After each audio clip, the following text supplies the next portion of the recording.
Today's the 14th of December, 2024. We're almost halfway through this month. I'm going to talk about the Castaic real estate update today. We're going to give an overall view of Santa Clarita Valley. Also, Assembly Bill 2992. What is it going to mean to you as a real estate buyer as we get into this next year of 2025? There are 4 components to it, so I'll cover those as well. This is specifically, as I try to get that word out, for buyers. Sellers, the games have changed a little bit for you when it comes to listing and selling real estate, whereas you're part of the contribution to the buyer's agent might not be something that you're going to be needing to pay as it comes into 2025. We've already seen these changes as they were implemented late 2024, but now the governor signed in Assembly Bill 2992. Now it's law. So now it really has to happen in 2025. So we'll cover that in just a moment. Let me give you the overall view of Santa Clarita Valley. Currently, there's 870 listings across various statuses, and I did a 7-day snapshot of all of the Santa Clarita Valley cities. This is going to include Castaic, Canyon Country, Newhall, Saugus, Stevenson, Ranch Valencia, Acton, and Agua Dulce thrown into the mix.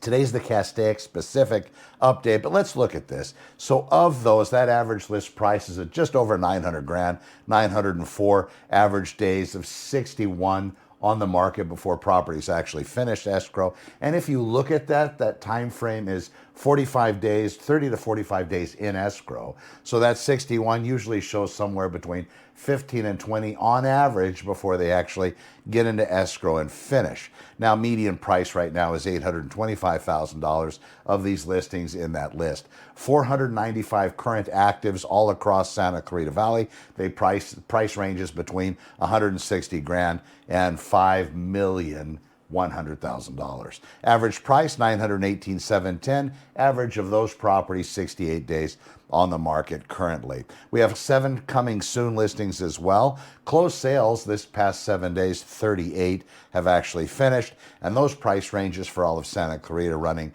$370,000, about $1.7 million. That's what's selling. Primary loans being used are going to be conventional. Most people are putting that 20% down or some form of conventional. Usually when you put 20% down, you avoid PMI, which is property mortgage insurance. And what is that like? 200, 300, 400, depending on how much you're financing is what that bill's going to be. But it's extra. So if you can put 20% down, a lot of people say that might be a better bet. But the other view of that is the less you put down, the more money you have in reserve just in case something happens. You'll have to wrap your mind around that one. Talk to your family, see how they did it. If you're talking to people in my generation, when we grew up, it was that whole 20% down thing. It wasn't until we got into the 90s and 2000s when we started to see that actually really change quite a bit, and especially 2007. It was like everybody could borrow money no matter what their employment, because it seemed like people made up where they worked and it was verified by people in the real estate business.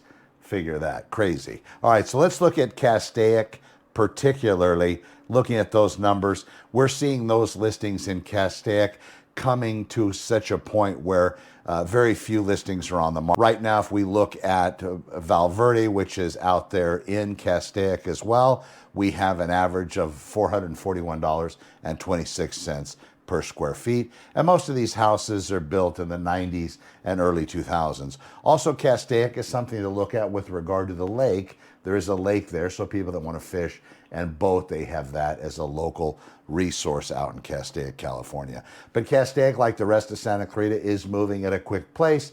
But right now, because we're close to end of year, it's taking a little bit longer to sell homes in Castaic. We're going to see that kick off Q1, Q2 of 2025. But having said that, some people are reluctant in putting their properties on the market now. Understand you're going to have more competition next year. Some buyers are waiting till next year's to buy. You're going to have more competition next year. So what I tell my sellers is, if we put it on the market now, you're going to have less competition, but we have to see if those numbers make sense by where we are now and maybe where we'll be next year with a small couple, 2-3 points of increase. It's just going to depend on how fast that market's going to adjust as we get into 2025. Now, currently, buyers, when they're going out and looking at real estate, my suggestion is let's look now. If you don't see something that you can wrap your mind around, or it's not really your home of choice, then let's just continue that same process into next year. The question often comes in, oh my gosh, how long is my approval good for? Your approval is good for pretty much forever, as long as you're keeping your lender updated. It used to be that they had a 30 or 60 or 90 day limit on whether the approval letter was actually functioning.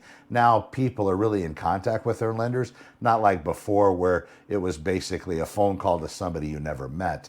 In this case, any lender that I would recommend, this brings me to a hero program I'll talk about in a moment. Hate to keep segueing, but this talking to real estate lenders, getting one that's local, one that you can walk into their office and forge a complaint if need be, is really valuable. Now, real quick about these hero programs, whenever you see somebody that's a member of a hero program stating that they represent law enforcement exclusively or first responders or military, the issue is they're tied with some other part of that process. So it's not just the real estate agent that you're hiring if they're part of this program. They're actually tied to a specific lender, and they won't be in the program if they refer people away from that lender, even if that lender is writing bad paper or overcharging these clients because the realtor wants to be a member of the hero program. More than likely, they're going to be quiet. I was working with a credit union.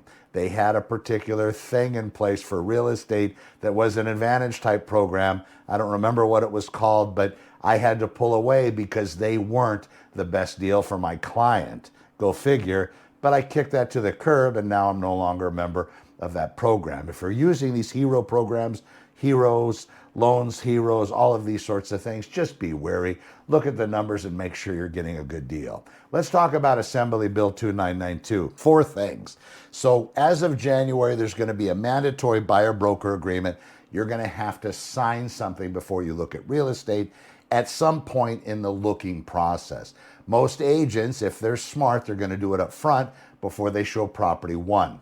But you'll probably find those agents that might give you a little bit of slack, but you're still going to have to sign an agency disclosure stating what that agent's role in the process is. But let's say they're doing it the way they probably most likely should, and they're having you sign this document. What are you looking at? There's a 3-month total time frame allowed on the document. You can go shorter than that. You can go 1 property, a dozen properties, maybe a baker's dozen, maybe 25, 30, whatever it may be. You can also have the document specifically address a particular type of property. Let's say you like me and I'm an expert in single family residences. I'm actually your expert in all types of residential real estate, but let's say that's what you're looking for. Or maybe my whole forte is golf homes. You might have that buyer broker agreement with me only for golf homes, homes that are near or in proximity to a golf course. You can choose that. Maybe you only want 3-bedroom homes, me representing you on, and if there's a 4 or a 2-bedroom, you'd rather have another agent. These are all choices. More than likely, it's going to be a large kind of over-enveloping agreement where it's going to basically be you're choosing me to be your real estate representative because you see value, maybe because I wrote a book about buying and selling real estate. Selfish plug. Bam, there's that. You can get that on Amazon.com, How to Buy and Sell Real Estate. Santa Clarita, it's the 2025 updated edition. Maybe you like the way I speak. Maybe you like these videos and I give you some kind of value with regard to real estate and you say, okay, Connor's my person. Then it's going to come to how much is Connor going to charge you.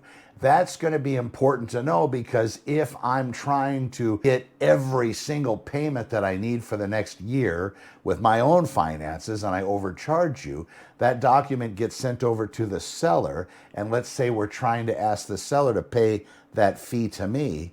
The seller's going to look at that number and might kick your deal to the curb. So what you're paying your agents is also important to represent you. That's going to be part of the buyer-broker agreement. Now, if you're paying that yourself and you're not going to try to pull that out of the seller, then that's a whole different story. Then that value's still there. But understand that's going to be part of that agreement where it's going to show how much you're going to pay. And don't forget, that's completely negotiable. You just need to have that conversation with your agent. Don't be scared. Don't be timid. Just tell them, hey, this is what I think your value is, and see what they say. they should be able to fight their way out of at least a paper bag. All right, disclosure requirements. This is something else that's going to be on there. As I mentioned, it's going to show what your agent's going to do for you, and it's also going to establish your rights. So you're going to see that in these agreements as well. Most of them are going to be official looking California Association of Realtor documents. I say most because some brokerages are going to come up with their own type of form that fulfills these particular obligations. Now, these are set in rules. This is law. So if I'm giving you a document that's missing a piece of this, or let's say it gives them 6 months or a year to work with you as a buyer, I would throw caution to the wind in that regard, because the way the law is written, it's a 3-month limitation. So maybe you could seek an attorney's advice. Maybe you can talk to this agent's broker and see how they explain it.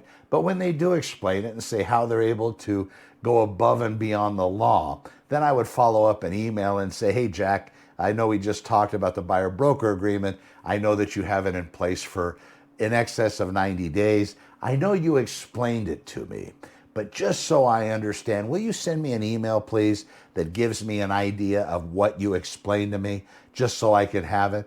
More than likely, you'll find out if they're actually going to come to Jesus and be honest about it, or if they're going to lie to you in an email.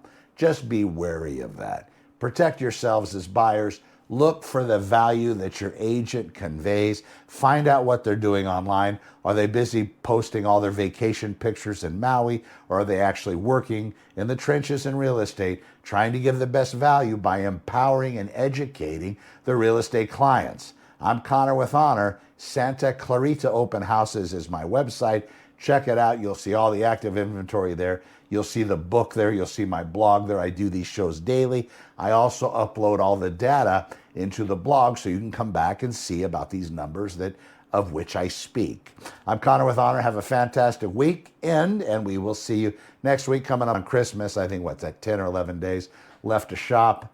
Enjoy that. I hope everybody's well. We have a new president in place as of next year. We'll see how that one's going to go. And yes, I voted for him. And yes, that created one heck of a thing, especially being in California. We'll see what happens. He is Times Person of the Year. What are you going to do? I'm Connor with Honor. We'll talk to you soon. Over and out.